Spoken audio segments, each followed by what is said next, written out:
founder of Merton Capital Partners, and we invest private equity with philanthropy, mostly in housing. And today I'm delighted to have Matt Pecoy, partner of DarrowEverett, for our interview. Hey, Matt, how are you? Doing good. Good morning, Sean. Well, I think our audience is really interested in what you do. It's a very specialized area of law, but it's I've always found it very fascinating. Um, but could you maybe can we start with you telling us about where you're from and in your own words what you do? Sure. I'm from Greenville, South Carolina. I went to the College of Charleston for undergrad and then the University of South Carolina School of Law. And I'm a partner in Darrow Everett's corporate practice group. We have 8 offices up and down the eastern seaboard: New York, Miami, Charleston, Charlotte, Nashville, Boston, and other mid markets. And my practice covers all aspects of the corporate life cycle, from entity formation to exit, mergers and acquisitions throughout that roll up, and various other corporate transactional matters is the left part of my practice. The right part, I routinely represent private equity fund sponsors in their fund formations, as well as LP investors. That's great. That's great. And how would you say your M&A practice differentiates from other firms? Agility being the first one, cost effectiveness being the second one, and responsiveness being the third. Agility in the fact that between our various office spaces, our talent pool is second to none, which gives our clients extreme, access to sophisticated legal counsel. Responsiveness meaning that, from partner level to associate, our firm itself is willing to jump into the trenches at almost all hours to ensure we achieve the client's overarching goals. And the sophistication of my colleagues at the cost that it's offered to our clients is second to none. I'm sitting in rooms with some of the most talented, bright people, Ivy League educated, etc. And you'll find that in lieu of paying for marble office space and corporate jets, we like to use a cost-conscious benefit model that allows lower cost of services to our clients. But I'm older than you. I like the marble in the offices. It's a Well, luckily, the new business culture doesn't ask for it. right, right. It's not amazing. Um, we probably have a lot of people in the audience that don't really know. They've heard M&A. They could probably say mergers and acquisitions, but could you just give a little background for those who don't have a lot of experience in a way that's easy for them to understand? Sure. So we represent either the buy side or the sell side in a merger and acquisition, and that is a buyer of a company or a seller of a company. And this is a private transaction between the parties. It's not regulated necessarily by the SEC, as it would be a publicly traded company that you can invest in through a NASDAQ or other stock market. And we will help entities come up with the terms in which either the assets or the interests of a company will transfer from a seller to a buyer. And is we hear a lot about private equity and it's become kind of a very big thing. Is that considered part of M&A, or is that considered kind of a separate area? Well, I would say that private equity is considered a participant in the M&A market. Private equity generally denotes a sponsor that has gone out and raised money privately and not through a public offering, and then they use private companies, individuals, institutions, capital not raised on a public market to then go and engage in that buy or sell transaction that's known as M&A. And which do you prefer to work on? Do you like working with sponsors more, or do you like working with sort of larger corporations that are making an acquisition? I mean, it depends on the personalities. I don't necessarily prefer a specific industry to be in.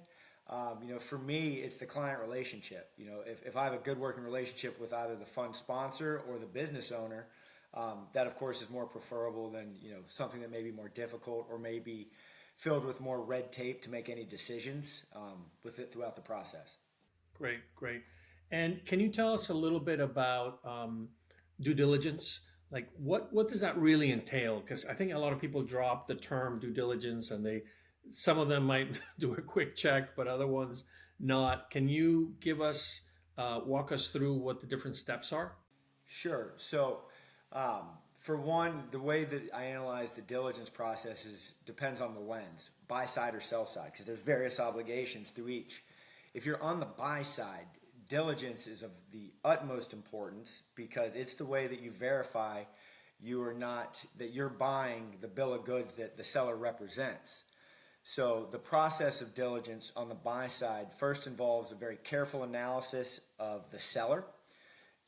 You would include, and this is a series of questions that starts this process, and you would include inquiry regarding the actual individual sellers who own the business, the company itself by way of its legal standing, its various contracts with third parties, its environmental concerns, its intellectual property concerns, its tax concerns, its financial concerns, and a load of information is exchanged between these parties, and then it's dispersed out to the respective purchasers, various advisors. Lawyers aren't the only people involved in this process.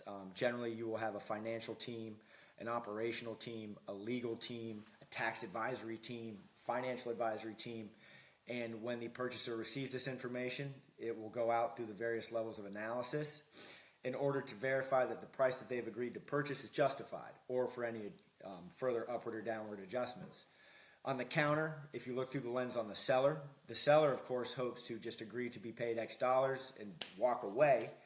But in order to get that price, diligence usually will mandate counsel, be it legal, tax, operational, to get in with the sell side early to make sure that, say, the corporate structure is proper, the financials are accurate, verifiable, presentable, etc. So, did that answer your question, Sean? Yeah, no, for sure. I think that's a great overview.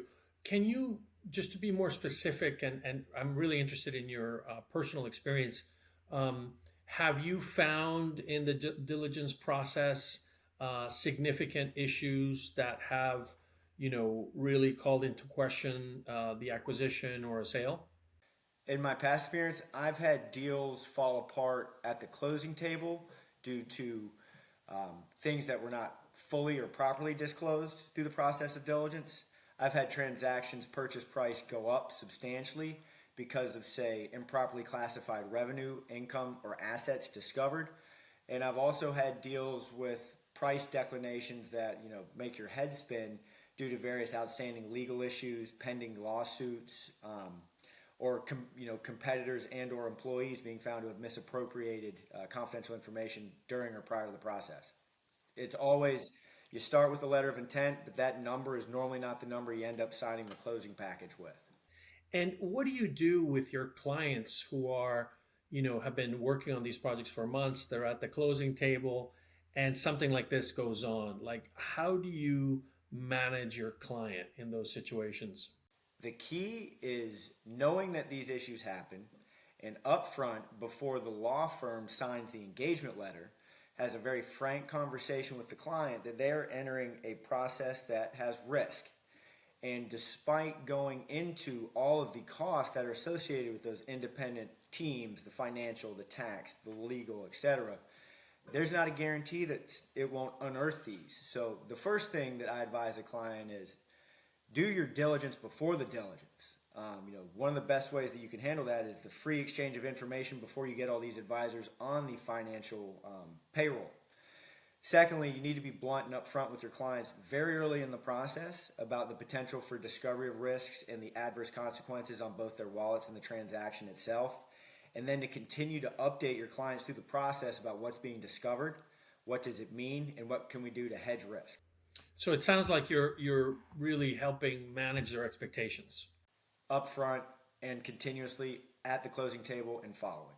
And what happens? You said, let's say you've done all of that, but because of the tension around these things, what happens if you've got clients who are just losing their minds? Uh, Losing their mind in what way, Sean? No, just angry, frustrated. They want to maybe not make a concession that you think might get you there. Sure. So when I heard you, I thought, well, if you talk with the client up front, initially, frequently, and throughout, he's not going to be angry at you, at the legal advisor. So that's step one. Is as long as they're not shocked by it due to a failure in communication by their transactional counsel, you'll get rid of that risk, and that won't become something I have to deal with. In terms of if they're angry about what is this, what do we do?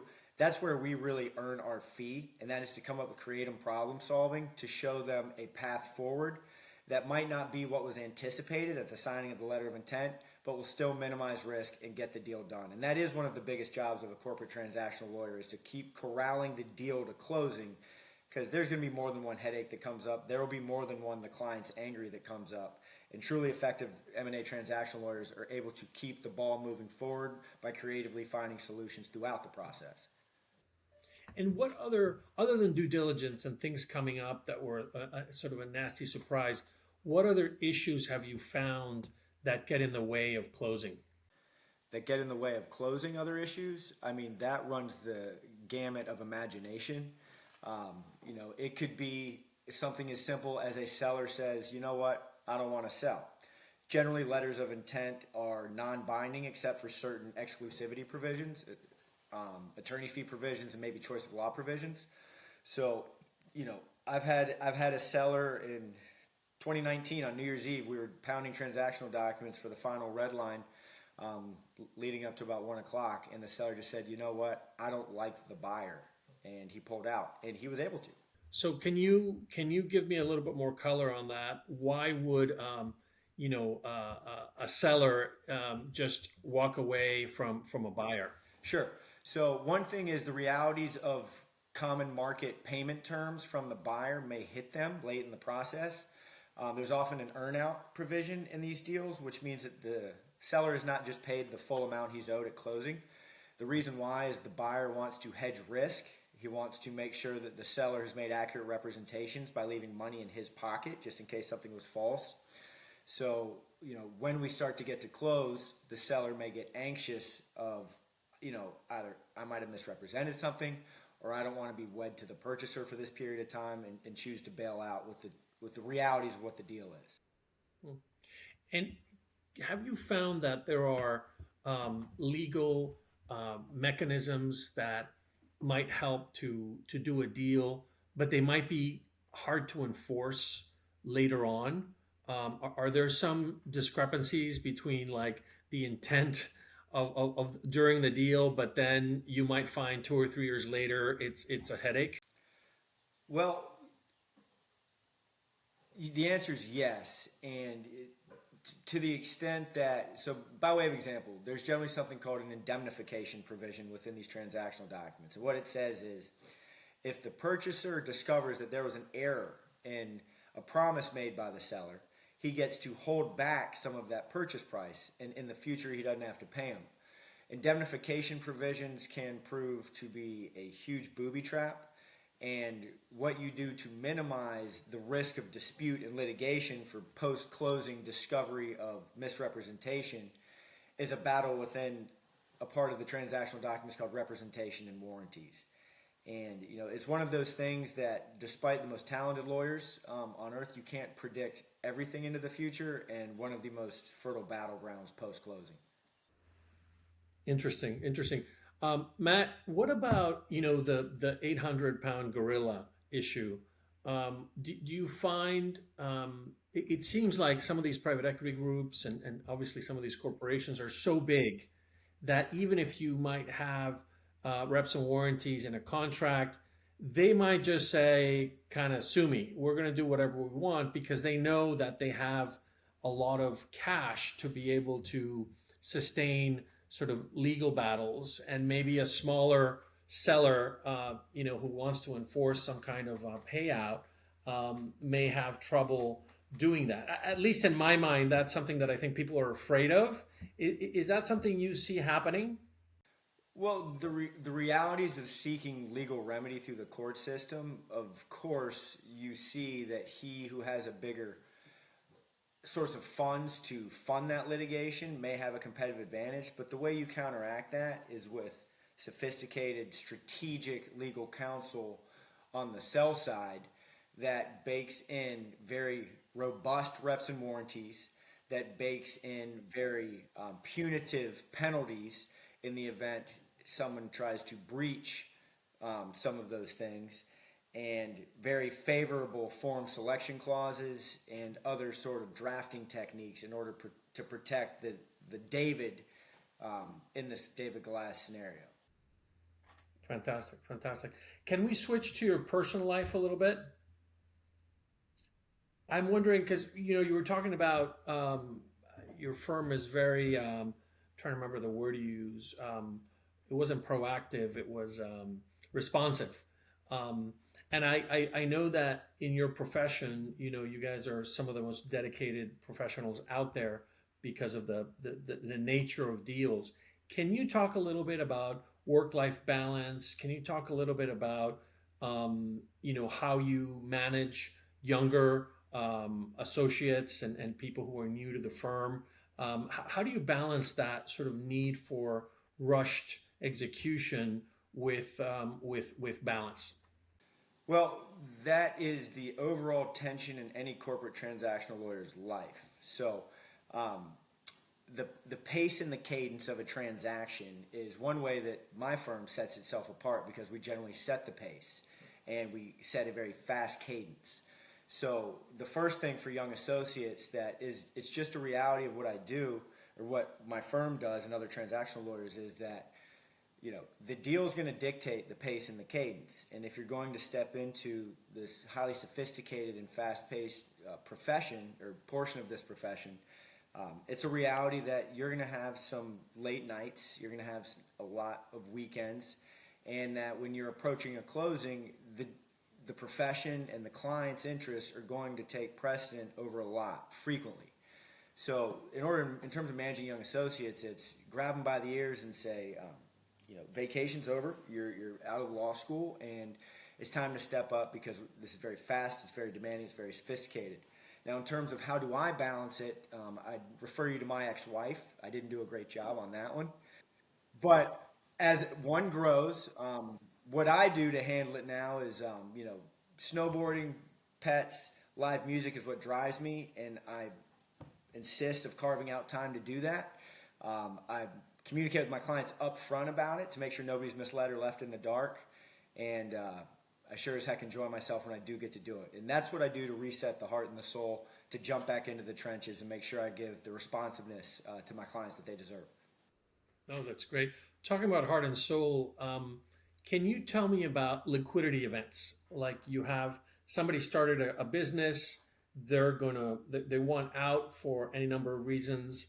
What does the after look like once they've had a liquidity event? Are they, do they have trouble kind of focusing on the new life? What have you found with your clients?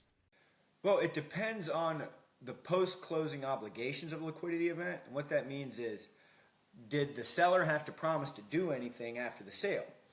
Um, Generally, market terms have dictated post-COVID and pre-COVID that there's some sort of earn-out period.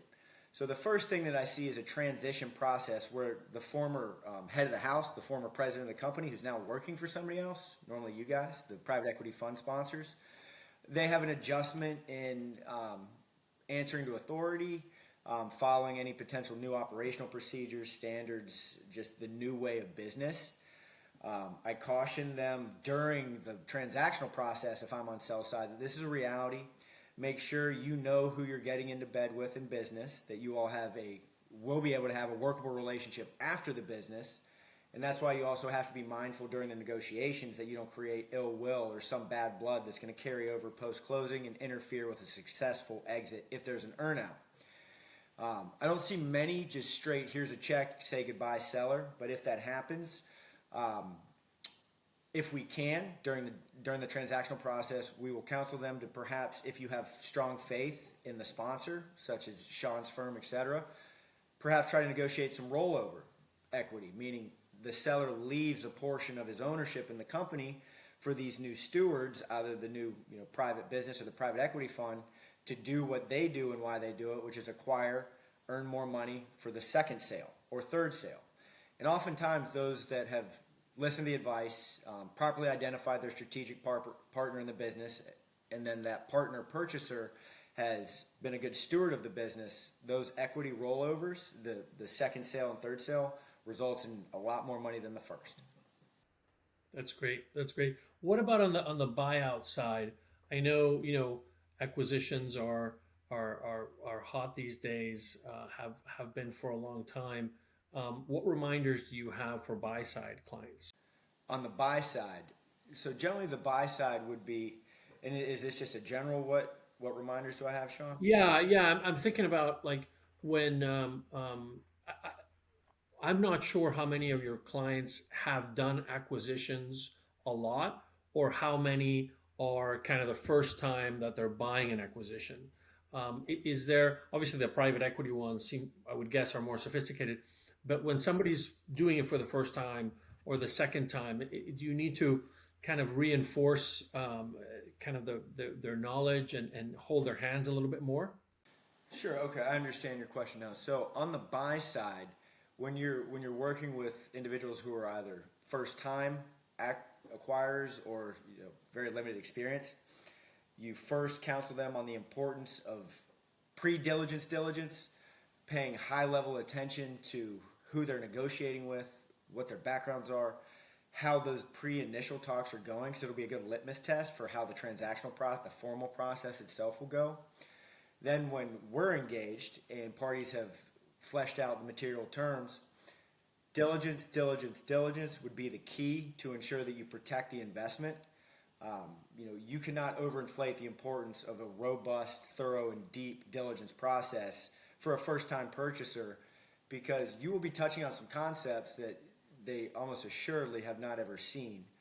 Second is patience, because as we talked about throughout this, there are so many things that come up that are a surprise that can potentially derail the deal, and it's important to manage their expectation both as to timing of these transactions and the amount of uncertainty that could be uncovered through this diligence process.